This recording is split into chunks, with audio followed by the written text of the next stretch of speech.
Buenas noches. ¿Cómo están? Dios les bendiga.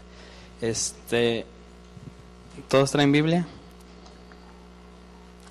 Si alguien por ahí no trae Biblia, compártala, quien traiga. Ahí con los que no traen. Y vamos a ver qué nos tiene el Señor esta noche. ¿Cuántos quieren saber qué nos tiene el Señor? Ábrala, por favor, ahí en Primera de Corintios. Abra su Biblia ahí en Primera de Corintios, capítulo 1.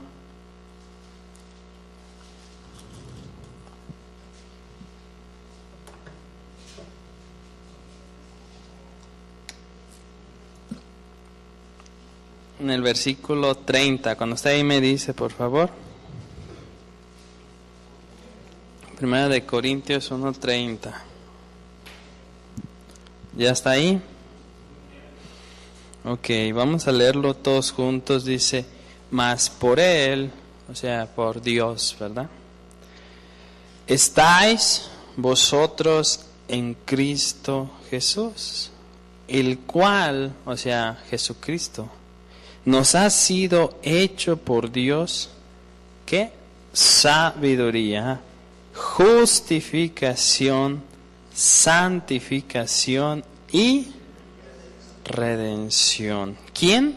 Jesucristo. Lo último que dice, redención. Vamos a orar. Padre, te damos gracias en esta noche.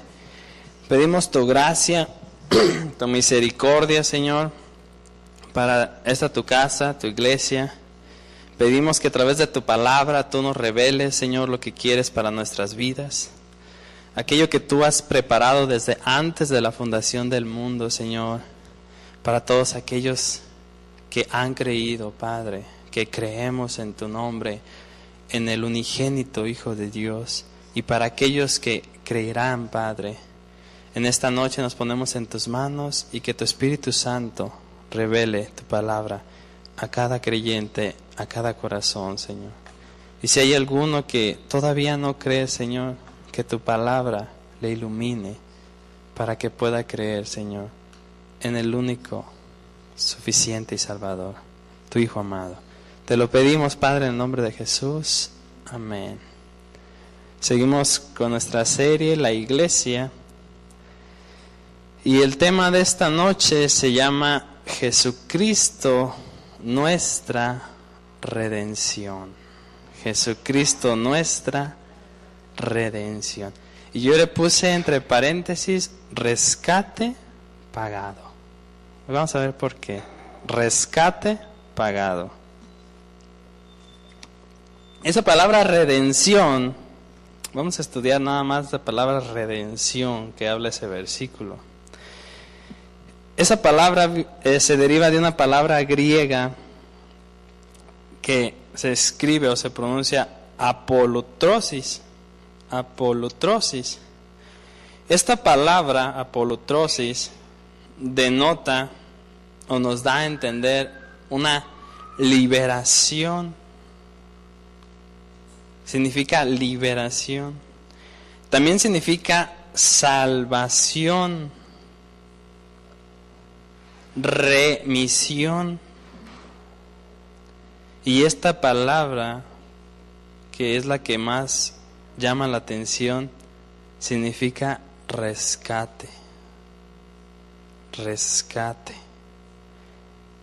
Esta palabra es una forma intensificada. Literalmente nos habla de una liberación a cambio de.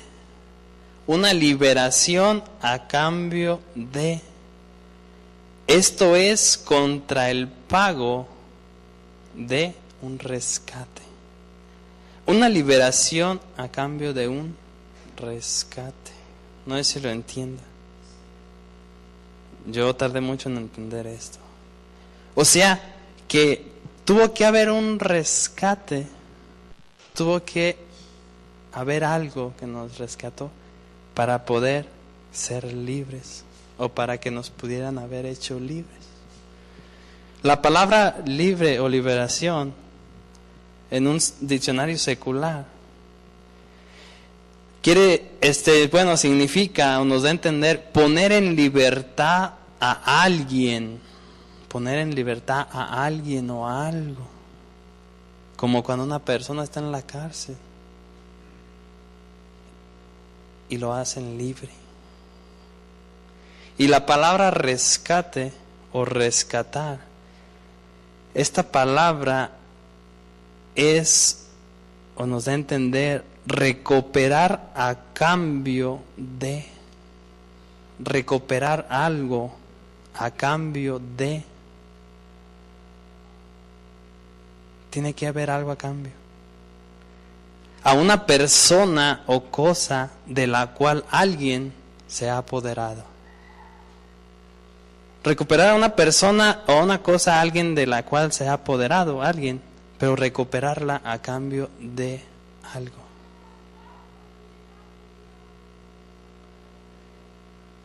¿Qué dice ahí? Jesucristo nos ha sido por Dios la última redención. Jesucristo nos redimió a los que hemos creído. Jesucristo nos rescató, pero tenía que ser a cambio de algo. ¿A cambio de qué?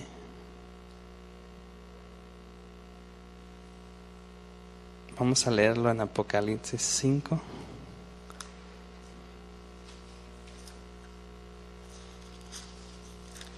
Apocalipsis 5, 9.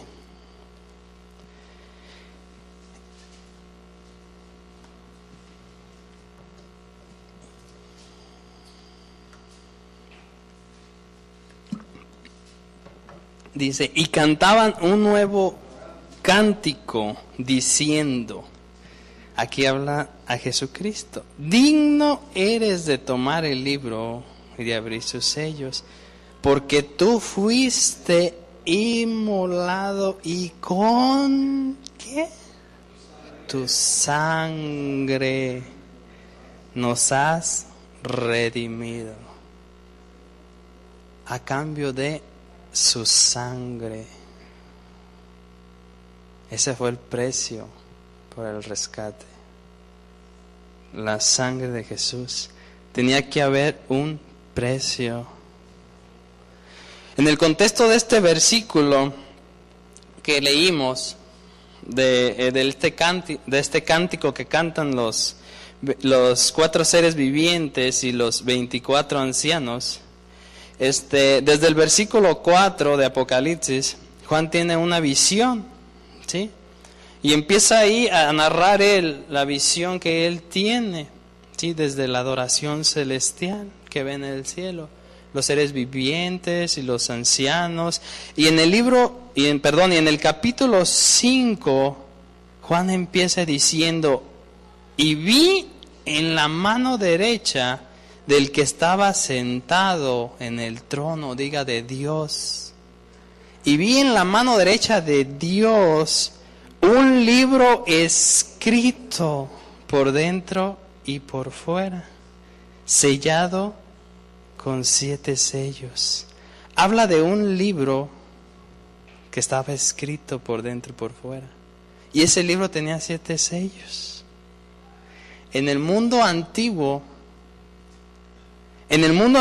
un rollo escrito por dentro y por fuera, esto era muy típico. Se empleaba o era muy típico en diversos tipos de contratos, como títulos de propiedad, actas matrimoniales, acuerdos de arrendamiento, préstamos o testamentos. Por dentro, el rollo contenía todos los detalles del contrato. Y por fuera contenía un resumen en caracteres más grandes. Esto era para que nadie añadiera nada a ese contrato, o a ese pacto, o a ese testamento. La Biblia dice en Apocalipsis que nadie le puede añadir nada a su palabra. Al final, ni nadie le puede quitar. Los contratos, los testamentos estaban escritos por dentro y por fuera. Esto significa que aquí Juan, de lo que está hablando, se trata de la propiedad de Dios sobre toda la tierra. Se trataba del plan eterno y el decreto de Dios sobre la tierra, ese libro. Y muy especialmente de lo que había de suceder en el fin de los tiempos. Y dice la Biblia que estaba sellado, ¿verdad? Y tenía 7 sellos. El Imperio Romano, en aquel entonces, sellaba sus testamentos con 7 sellos en los bordes de cada rollo. Esto era para impedir que alguien fuese y abriese los rollos, una persona que no estuviera autorizada. Tenían sus testamentos, los romanos, y en los bordes tenían 7 sellos. Esto lo hacían para que ninguna persona que estuviera autorizada pudiera abrir esos testamentos. Y ahorita vamos a ver por qué. Dice el versículo 2, y vi un ángel fuerte que pregonaba a gran voz, ¿quién es digno de abrir el libro y desatar sus sellos? ¿Quién estaba autorizado? Un ángel de Dios dice, ¿quién está autorizado para abrir el testamento de Dios? ¿Quién es digno de abrir el testamento de Dios? Y ninguno, dice el 3, ninguno, ni en el cielo, ni en la tierra, ni debajo de la tierra, podía abrir el libro, ni siquiera mirarlo, porque Dios es 100% santo. Nadie. Cuando Juan aquí dice, ni en el cielo, ni en la tierra, ni debajo de la tierra, ¿sabe qué significa? ¿O sabe qué da a entender esta expresión? En toda la creación no hay ni uno solo que sea digno, que esté autorizado para abrir el libro.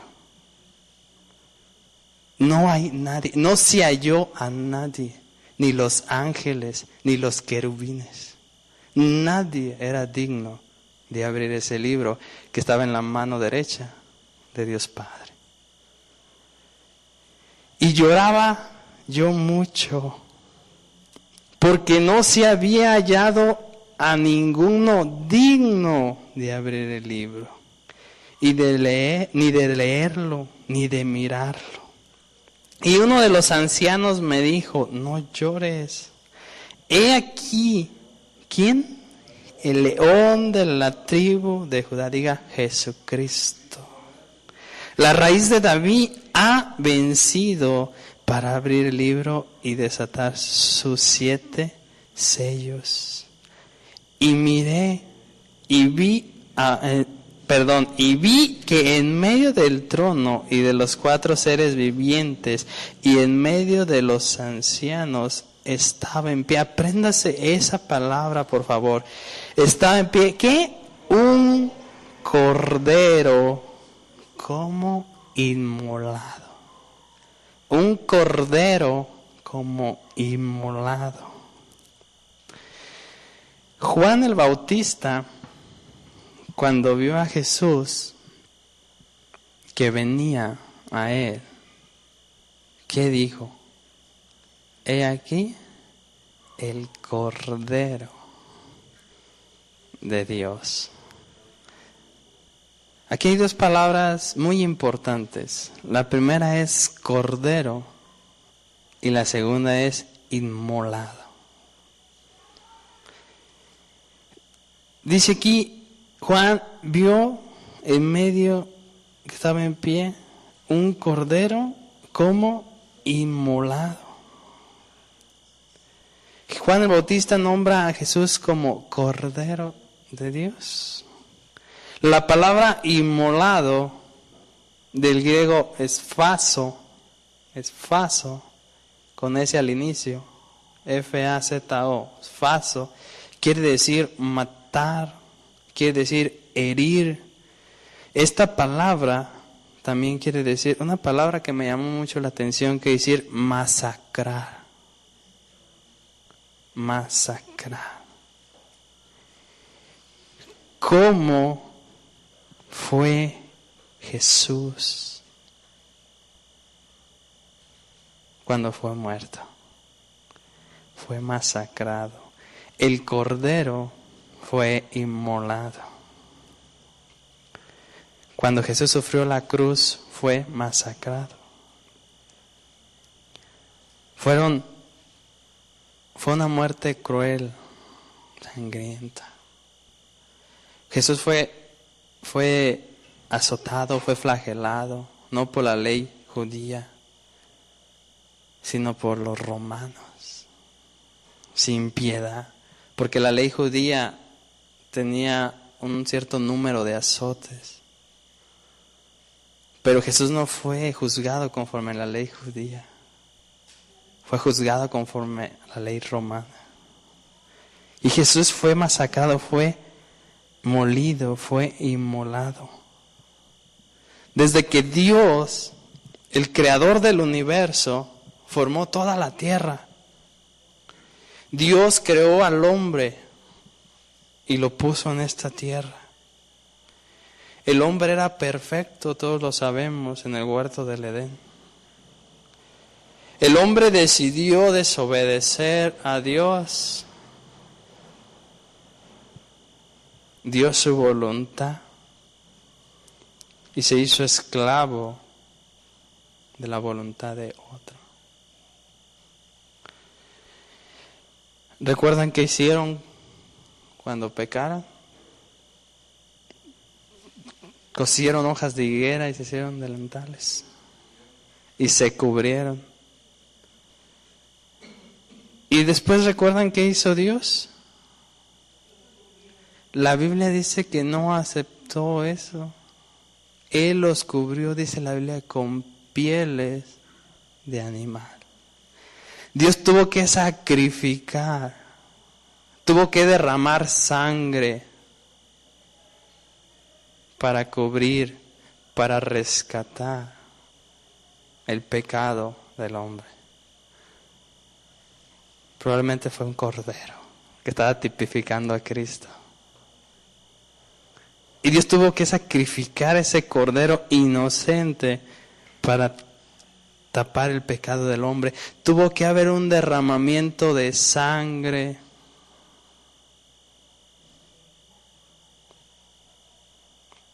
Tuvo que haber un derramamiento de sangre para poder ser libres. Tuvo que haber un precio por el rescate. El pueblo de Israel duró 430 años en Egipto como esclavo. Fueron 430 años, si no me la creo, investíguelo. Yo lo investigué. Viviendo como esclavos y sirviendo a los egipcios. ¿Recuerda cómo el pueblo de Israel llegó a Egipto? Fue a través de José, ¿verdad? Recuerdan que Jacob, que se llama Israel, tuvo 12 hijos.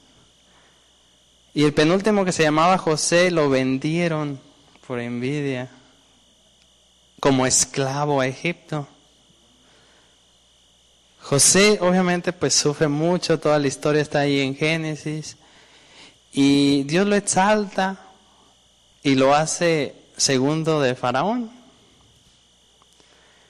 y hay hambre en la tierra donde era Jacob y sus hijos. Y en Egipto había abundancia porque Dios usó a José para recolectar grano durante 7 años. Y para que no muriera la familia de Israel o de Jacob y el pueblo de Israel, las 12 tribus, tuvieron que emigrar a Egipto. Pero José no era faraón, José tenía que morir. Y muere José y se levanta otro faraón que no conocía a José ni a su familia. Y veían que la gracia de Dios estaba sobre el pueblo de Israel. Y tuvieron miedo los egipcios de que el pueblo de Israel se apoderara de Egipto o en una guerra se unieran y atacaran a Egipto. Entonces un faraón dijo, no, o sea, hay que oprimirlos y hay que hacerlos nuestros esclavos. Es más, que ya no tengan más hijos para que no se multipliquen, que ya no tengan más niños. Y ahí viene la historia de Moisés. Porque Faraón manda matar a todos los niños. Y ustedes saben la historia de Moisés. Nace Moisés, lo meten a una canasta, lo mandan al río. Lo recoge la hija de Faraón. Moisés tenía un celo por su pueblo. En una ocasión ve peleando a uno de su pueblo, a un israelita, siendo ya esclavos con un egipcio, y mata al egipcio. Pero después se da cuenta Faraón y Moisés tiene que huir de Egipto. Dios trata con Moisés, pero Dios tenía un plan con Moisés. Dios iba a liberar a su pueblo de la esclavitud de Egipto. Y Dios habla a Moisés en Éxodo 3.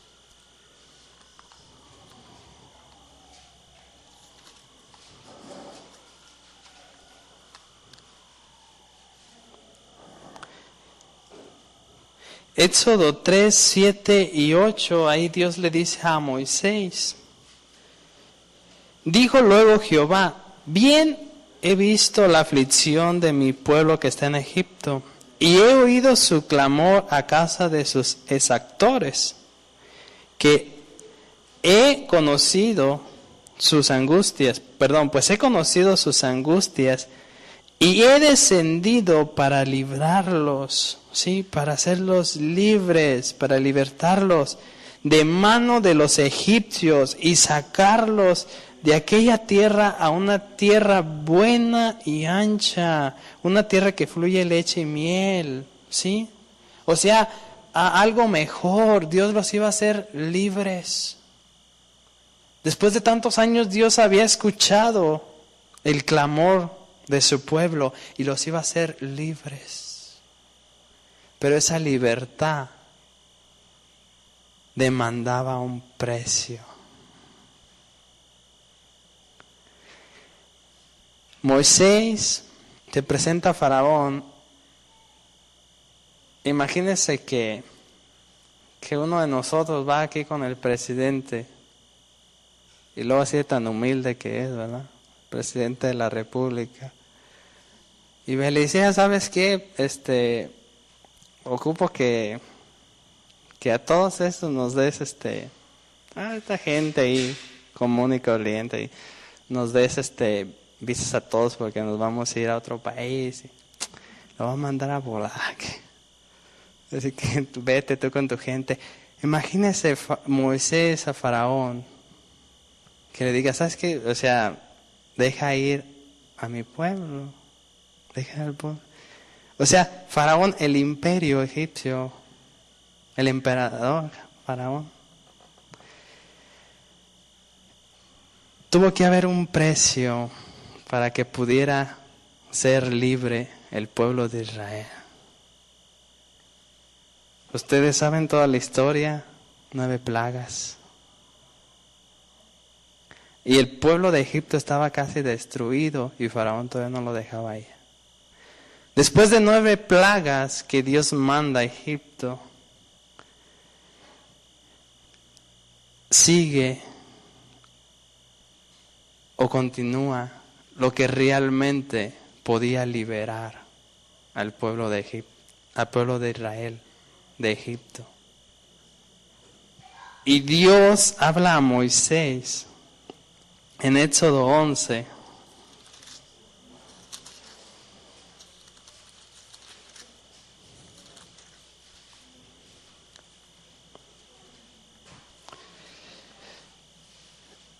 Éxodo 11:1 dice: Jehová dijo a Moisés: una plaga más traeré aún sobre Faraón y sobre Egipto, después de la cual él los dejará ir de aquí, y seguramente os echará de aquí del todo. Vamos a leer el 12.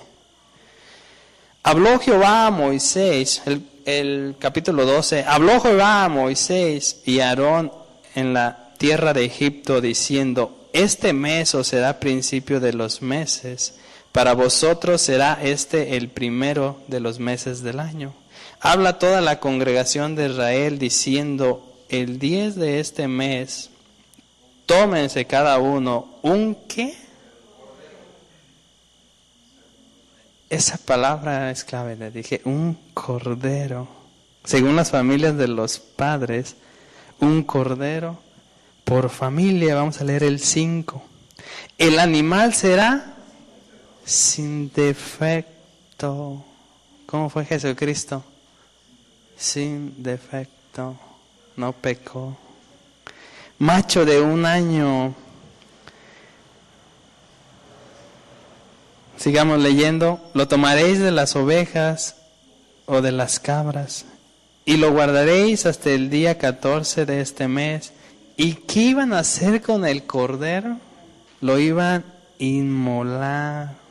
Toda la congregación del pueblo de Israel entre las 2 tardes. ¿Y tomaréis qué? La sangre. Y la pondrán en los 2 postes y en el dintel de las casas en que los han de comer. El versículo 11.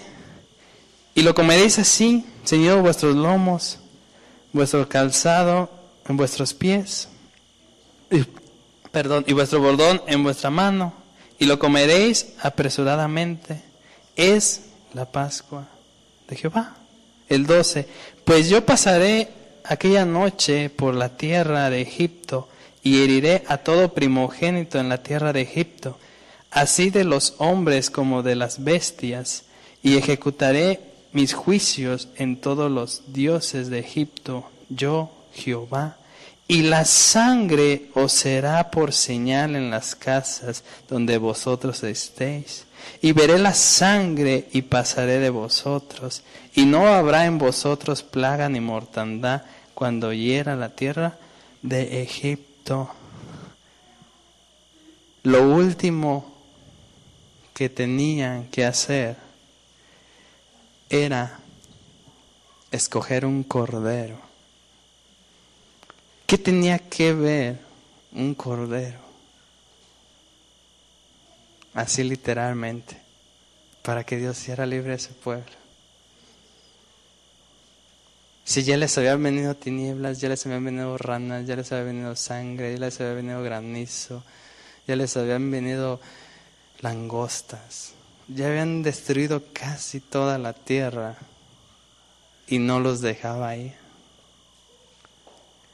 Pero Dios dice: de esta manera voy a hacer libre a mi pueblo, por medio de un cordero. Un cordero que tienen que inmolar y tienen que derramar su sangre. Y su sangre será la señal. Y su sangre será el pacto por el cual yo los haga libres. Esta historia sin duda demuestra, tipifica el sacrificio de Jesucristo. En Isaías 53, vamos a ver Isaías 53.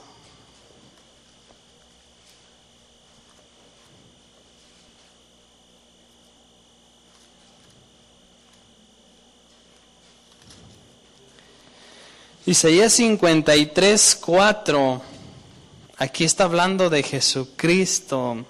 Ciertamente llevó Él nuestras enfermedades y sufrió nuestros dolores. Y nosotros lo tuvimos por azotado, por herido de Dios y abatido. El 5, mas Él herido fue por nuestras rebeliones, molido por nuestros pecados. El castigo de nuestra paz fue sobre Él. Por sus llagas nosotros fuimos curados. El 7 que dice, angustiado Él y afligido, no abrió su boca, como cordero fue llevado al matadero. Y como oveja delante de sus trasquiladores, enmudeció y no abrió su boca. El cordero pascual que habla en Éxodo, porque ahí se celebró esa fiesta, los judíos llamaron la Pascua. Ese cordero pascual tipificaba a Jesucristo. El pueblo de Israel tenía que sacrificar un cordero. Tenía ciertas características o ciertos requisitos. Tenía que ser macho sin defecto. Jesucristo fue sin defecto. La sangre que Dios demandaba para que el pueblo fuera libre tenía que ser limpia, pura, sin defecto. La sangre que Dios demandaba era sin pecado. Y Cristo fue sin pecado. Dios estaba enseñando que para que su pueblo pudiera ser libre de la esclavitud, tenía que haber un derramamiento de sangre.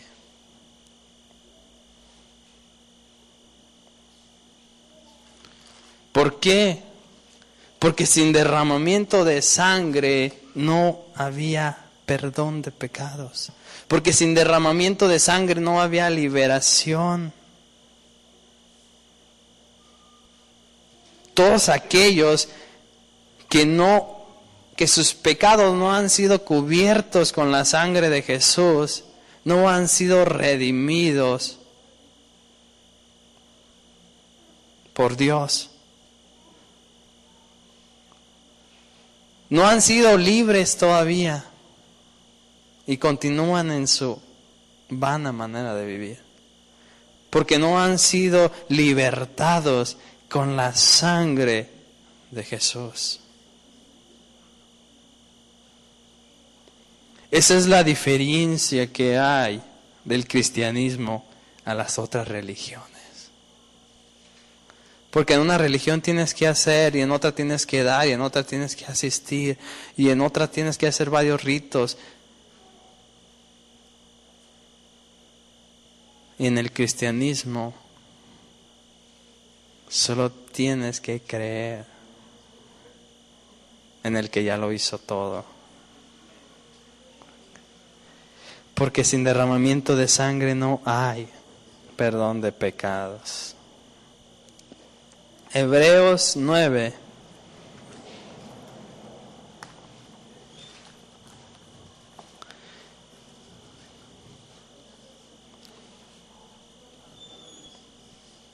Versículo 19.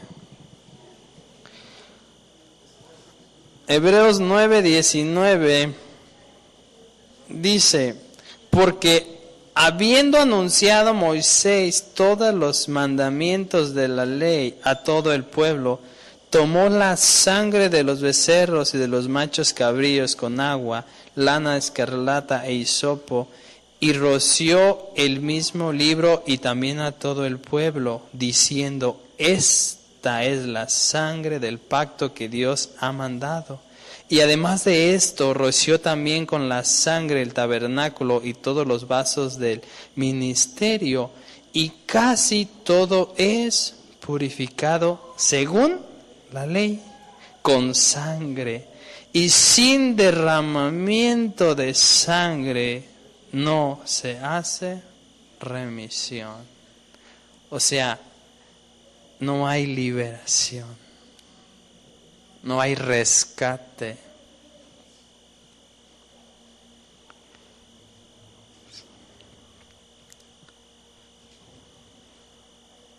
¿Qué dice el 11?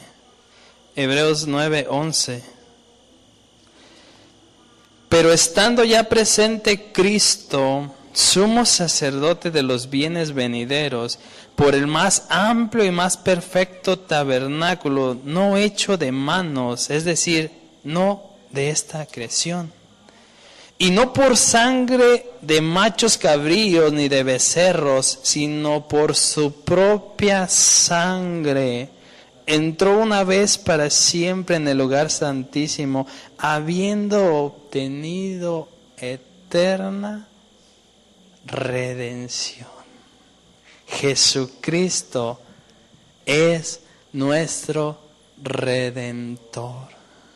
Jesucristo es nuestra liberación. Aquí se muestra claramente cómo la muerte de Jesucristo es lo que nos redime. La sangre derramada de Jesús. La palabra aquí redención, que aparece ahí en el versículo 12 que leímos. Esta palabra quiere decir liberar contra recepción de un rescate. Liberar contra recepción de un rescate.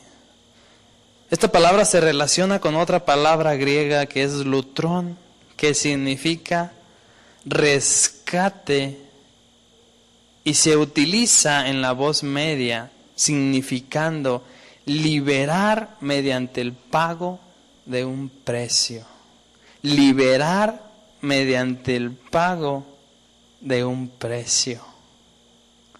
La palabra redimir también denota un acto de comprar. En Apocalipsis decía: porque con tu sangre nos has redimido para nuestro Dios. Con tu sangre nos has comprado para nuestro Dios. Esta palabra también denota un acto de comprar o de adquirir. Es como cuando usted va al mercado y usted compra los jitomates. O cuando va a algún lugar cualquiera y usted compra, usted adquiere eso. Jesucristo nos compró. Jesucristo nos tomó con su sangre. El precio fue su sangre. Literalmente quiere decir comprar afuera. O especialmente esta palabra es de la compra de un esclavo con vistas de otorgarle libertad. Esto es lo que impacta. La compra de un esclavo con el objetivo de otorgarle libertad. Yo estuve buscando una historia verídica respecto a esto. Y tardé tiempo buscando. ¿Y sabe qué? No encontré ninguna historia en el mundo de un acontecimiento. Si usted un día sabe algo, pues dígame. No encontré una historia de alguien que compró un esclavo para hacerlo libre. No lo encontré. Encontré muchas historias y muchos testimonios de esclavos, de cómo los vendían, de cuánto pagaban por ellos en Estados Unidos, en Colombia, en otros países. Pero nunca no pude encontrar una historia de alguien que se atrevía o que se pudo haber atrevido a comprar un esclavo para hacerlo libre. No la pude encontrar. Y Jesucristo sí lo hizo. Porque nosotros éramos esclavos del pecado. Nosotros éramos esclavos de nuestra vana manera de vivir, de nuestra vana manera de pensar. Así como el pueblo de Egipto era esclavo, así nosotros éramos esclavos. Y tenía que haber un precio para que esos esclavos pudieran ser libres. Nadie compra un esclavo sin nada. A José lo vendieron y hubo un precio que les pagaron a sus hermanos. Y todas las historias nos muestran que daban a cambio algo por los esclavos. Una historia que leí que dieron $200 por un esclavo en Estados Unidos. Y la mamá gritaba, no se lo lleven.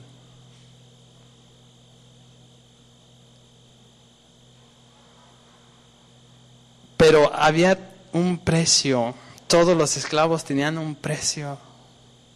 Se fijaban en su físico, se fijaban en su edad, porque eran objetos de trabajo. Y dependiendo del rendimiento era el precio que ofrecían. Había subastas de esclavos, había mercados de esclavos. Y las personas lo subastaban y decían, ¿cuánto dan por este? ¿Cuánto dan por este? Y dependiendo del esclavo era el precio y dependiendo para el trabajo que lo querían. Así nosotros éramos esclavos.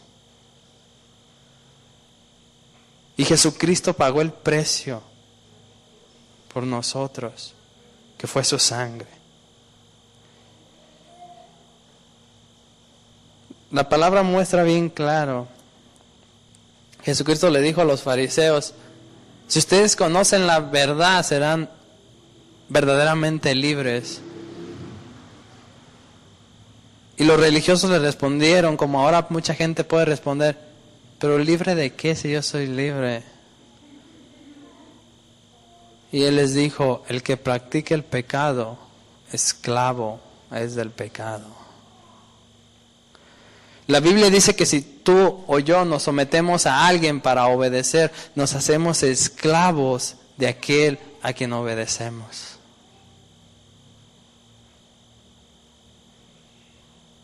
Y si tú estás obedeciendo a Satanás, eres esclavo de Satanás.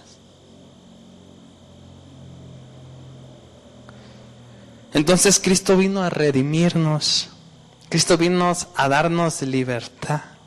Es por eso que el que es redimido con la sangre de Cristo ya no es esclavo del pecado.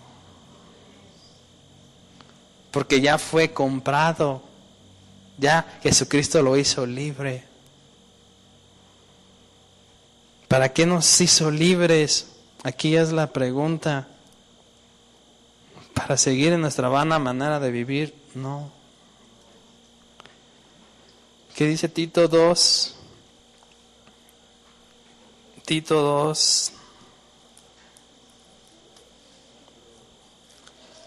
Tito 2:13.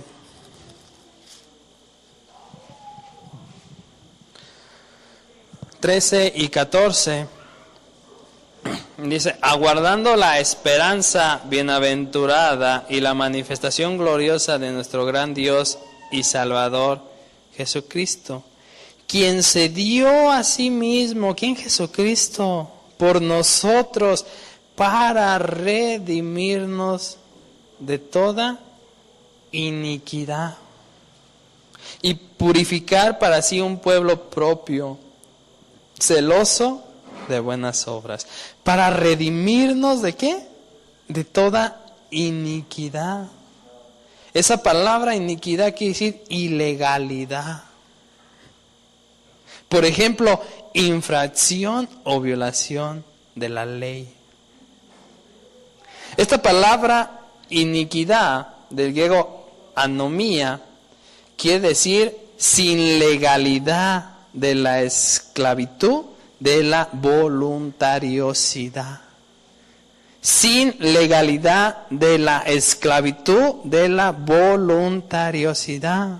Bueno, dirás, ¿qué es voluntariosidad? La voluntariosidad es la voluntad propia, natural, que tiene el ser humano, que rechaza la voluntad de Dios por naturaleza. Entonces Dios nos hizo libres por medio de la sangre de Jesús, nos redimió de esa voluntariosidad, o sea, de esa naturaleza que rechazaba la voluntad de Dios. Y es por eso que con esa libertad nosotros ya podemos obedecer a Dios. Porque nos hizo libre de esa naturaleza, de esa voluntad que por naturaleza, por ende, rechazábamos la voluntad de Dios. Nos hizo libres de eso y por eso ahora podemos obedecer a Dios.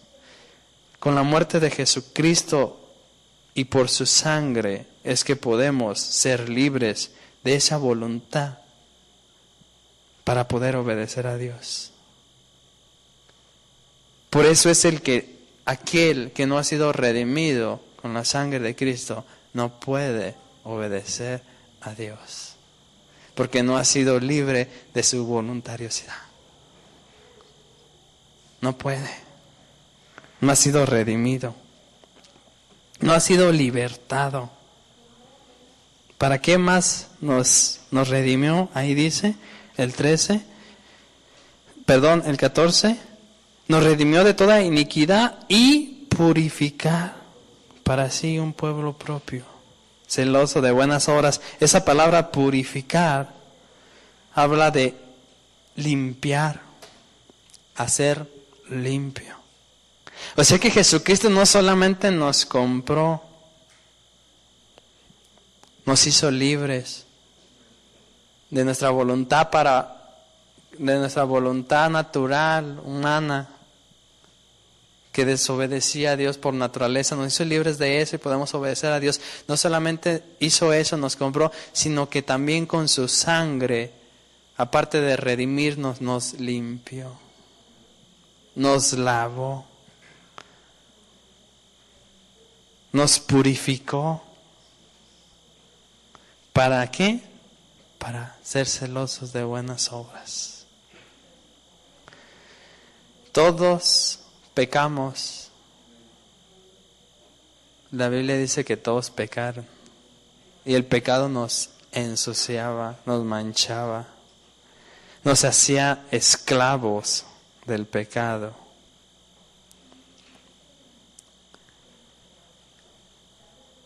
Pero Cristo nos hizo libres del pecado con su sangre y nos limpió de esas obras.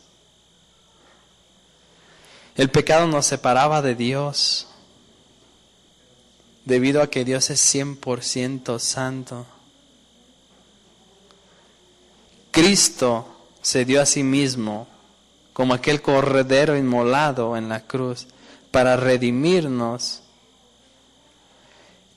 Y todos los que acepten el sacrificio pueden tener cercanía con Dios. Todos los que acepten ese sacrificio, todos los que acepten esa sangre, pueden ser redimidos, pueden ser libres, pueden ser limpios de sus pecados y pueden obedecer a Dios. De otra manera, no se puede. Es imposible obedecer a Dios en nuestra humana naturaleza. Solamente alguien que ha sido redimido por la sangre de Jesús puede obedecer a Dios. Jesucristo es nuestro Redentor. podemos valorar el precio que pagó Jesucristo por este esclavo. Porque todos éramos esclavos, todos pecamos, todos de toda raza, de toda lengua, de toda clase social, política y económica, todos pecamos. Todos los líderes religiosos, los papas, Buda,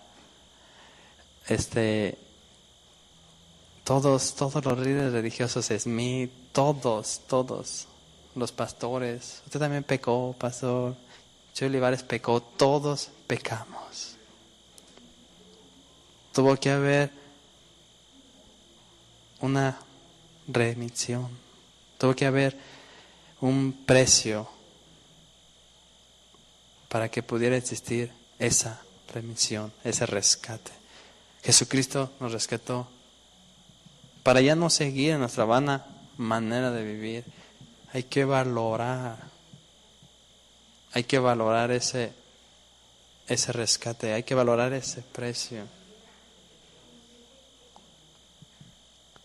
Si es que hemos sido libertados, hay que valorar lo que Cristo hizo por nosotros.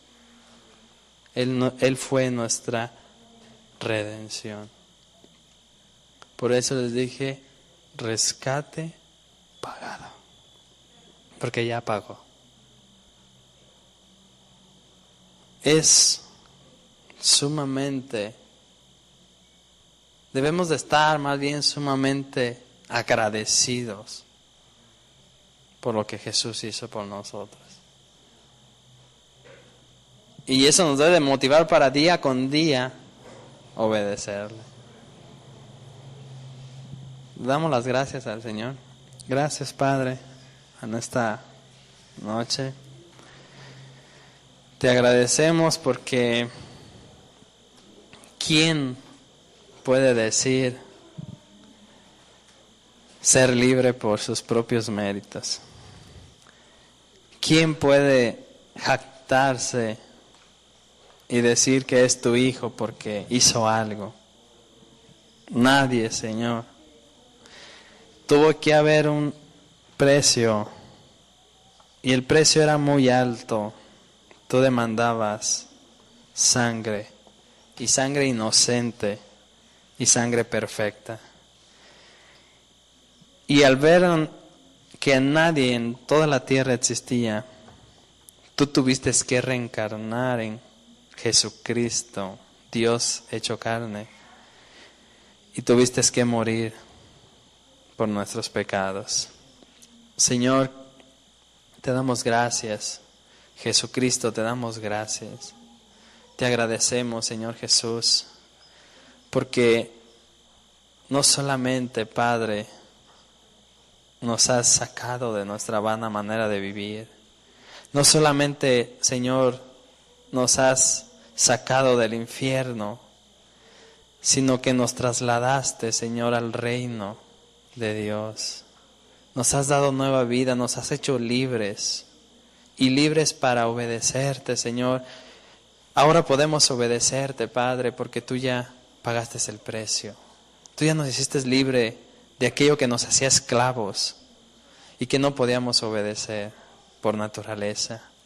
Gracias, Jesús, te agradecemos, Cordero Santo de Dios. Tuya es toda la gloria, Señor, tuya es la alabanza, porque tú eres Dios, porque tú fuiste inmolado y con tu sangre nos has redimido para nuestro Dios. Te agradecemos, Señor, y te damos toda la gloria, Padre, en el nombre de Jesús. Amén. ¿Puede darle un aplauso al Señor?